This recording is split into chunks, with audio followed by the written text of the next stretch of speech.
Ya silakan. Baik, silakan. terima kasih Caimin. Lengkap nih suguhannya. Silakan.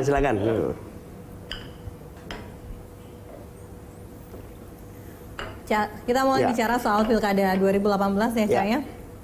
Siapa aja atau daerah mana aja yang menjadi unggulan PKB? Ya, ada beberapa prioritas terutama Jawa, Jawa Barat, Jawa Timur, Jawa Tengah. Ini pilgub pemilihan gubernur. Di samping beberapa pilkada tingkat kabupaten, kota di Jawa Timur banyak, Jawa Tengah hanya 2, Jawa Barat ada banyak tapi kita prioritas 4 tempat. Lalu di Banten ada 2. Kemudian luar Jawa ada banyak, kita punya kekuatan untuk pengusung. Misalnya Kalimantan Timur, Sulawesi Tenggara, kemudian Maluku. Yang menjadi pionir pengusung di daerah mana saja? Jawa semua. Jawa semuanya? Jawa semua.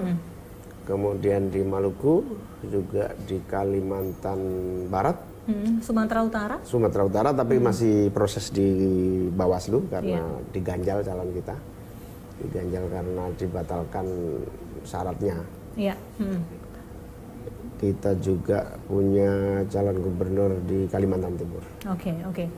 Selain daripada beberapa kabupaten dan kota yang juga ikut dalam pilkada serentak yang ketiga. Kalau kita bicara soal Jawa Timur, menarik sekali karena dua-duanya dari NU begitu. Ya, tapi PKB lebih cenderung ke Saifullah Yusuf begitu. Itu bagaimana hitung-hitungannya, Cak?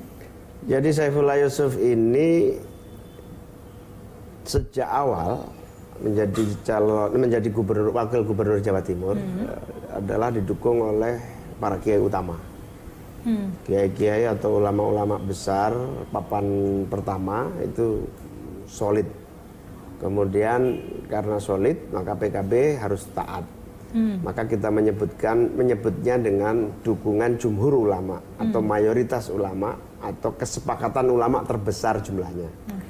Makanya akhirnya terjadi titik temu antara NU Jawa Timur, NU cabang-cabang, kemudian PKB.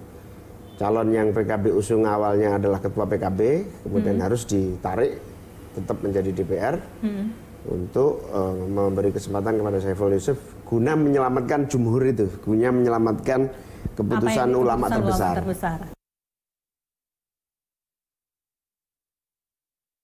Nah, makanya kemudian kita jalan dan alhamdulillah surveinya bagus. Tiba-tiba saja Khofifah kemudian mengundurkan diri dari Kementerian Sosial lalu mencalonkan. Ya tentu pertama tidak ada masalah, namanya juga hak pribadi. Kalau sebagai warga NU mestinya kan saling bersinergi untuk tidak bersaing. Tapi sebagai pribadi hak politik harus kita hormati. Oleh karena itu ya tidak ada masalah. Sekarang bagaimana arahan dari PKB? Jadi gini, arahan resmi PKB sudah pasti akan mengarah ke Gus Ipul, seperti itu ya. Tapi ini ada calon yang lain yang notabene juga warga NU begitu ya. Dan PKB kita tahu bersama seperti faktanya pada saat Pilkada DKI juga tidak semuanya menurut pada NU, tidak semuanya menurut pada arahan PKB seperti itu. Bagaimana membagi karena ini sama-sama putra putri terbaik kader PKB dan NU? Ya tentu kita terus mensosialisasikan kesepakatan para ulama terbanyak ini. Menjadi kewajiban warga NU untuk tunduk kepada keputusan PKB dan keputusan NU. Sehingga Khofifah berusaha menggunakan hanya satu kendaraan namanya Muslimat itu Muslimat untuk NU, ya? Dijadikan penopang kekuatan politiknya lah. Meskipun di Jawa Timur itu kalau bicara Muslimat cabang adalah Muslimat yang setiap harinya adalah bersama PKB. Jadi gitu. Ada sanksi jangan-jangan dari PKB terhadap Muslimat NU secara tidak langsung karena mungkin organisasi tidak bisa. Tentu kebersamaan sehari-hari antara pengurus cabang Muslimat dengan pengurus cabang NU dan PKB dalam program, dalam kegiatan setiap hari ini membuat kita yakin dan optimis tidak akan bermasalah dan dukungan tetap ke Gus Ipul. Ya, tidak ada masalah, persaingan biasa. Oke. arahan Kiai terbesar itu ya. tadi, akankah bisa berubah dengan fakta bahwa di akhir-akhir sebelum pendaftaran calon wakilnya Gus Ipul akhirnya harus mengundurkan diri dan kemudian berubah menjadi calon yang lain begitu. Jadi begitu penggantian calon wakil gubernur, pertama konsultasi partai pengusung yaitu PDI PKB. Saya datang ke rumah Ibu Mega, terjadi diskusi panjang dan setelah ketemu nama putih, lalu kita konsultasikan kepada para kiai, ada para kiai dan para ulama.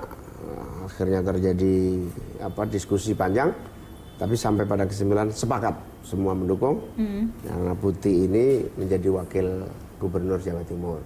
Apalagi cucu dari Bung Karno yang tentu punya ikatan kembali historis. Kombinasi antara ulama dengan kaum nasionalis di Jawa Timur begitu ya, diharapkan bisa mendongkrak suara. Di sini akan menjadi simbolik secara Indonesia gitu bahwa terah Bung Karno dan terah NU bersatu.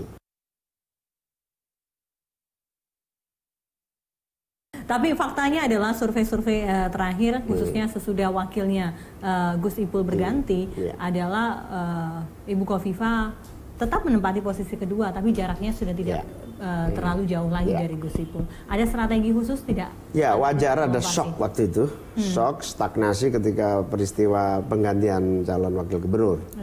Itu sempat shock pada 3 bulan ya, sampai 1,5 bulan dari posisi penggantian itu. Ada proses sosialisasi, proses konsolidasi, maka di situ butuh waktu untuk menaikkan kembali dari stuck yang ada. Tentu wajar kemudian Bu Khofifah setelah diputuskan oleh KPU ada 2 calon, terjadi penyesuaian dan kenaikan. Nah ini pada tingkat itu yang penting unggul dulu, tetap unggul. Nah, pada posisi itu sekarang setelah sosialisasi, konsolidasi, Gus Ipul Putih ini berjalan baik, kita akan naik lagi. Harapannya seperti itu. Oke. Jawa Timur ini menjadi barometer kekuatan dari PKB, termasuk dalam setiap pilpres dan pemilunya begitu. Bagaimana menjaga ini agar tetap menjadi kekuatan PKB, Cak? Ya tentu pola hubungan kerjasama keagamaan, kerjasama kultural, kerjasama organisasi dengan semua kekuatan NU. Itu mutlak. Misalnya bukti bahwa PKB ini partainya NU, bagaimana APBD, bagaimana keputusan-keputusan politik yang dilakukan oleh pemerintah daerah itu betul-betul berpihak kepada kebutuhan masyarakat Jawa Timur. Ada 3 yang pokok. Yang pertama kemiskinan harus dikurangi, yang kedua pendidikan keagamaan yang masih kurang fasilitas, sarana prasarana ditingkatkan, mutu dan kualitas pendidikannya. Ini agenda NU semua. Yang ketiga adalah bagaimana agar organisasi NU bisa tumbuh dan berkembang. Ini agenda internal kami yang tentu itu akan menjaga kekuatan dukungan warga NU mayoritas di Jawa Timur. Tapi di sisi yang lain, kinerja secara umum di luar hubungan internal kami dengan NU adalah bagaimana agar seluruh DPR dan bupati-bupati PKB berhasil menjadi pimpinan yang sukses. Begitu, yang disukai rakyat dan juga bisa mengentaskan pembangunan kemiskinan. Misalnya di banyak bupati kita membuktikan bahwa kinerjanya memuaskan masyarakat. Oke. Baik, Cak, nanti saya diajak ke ruang bacanya silakan. Ini ya. Nanti kita bicara mengenai sejumlah isu bangsa. Ya, silakan. Baik, tetaplah bersama kami, Tokoh Kita akan segera kembali.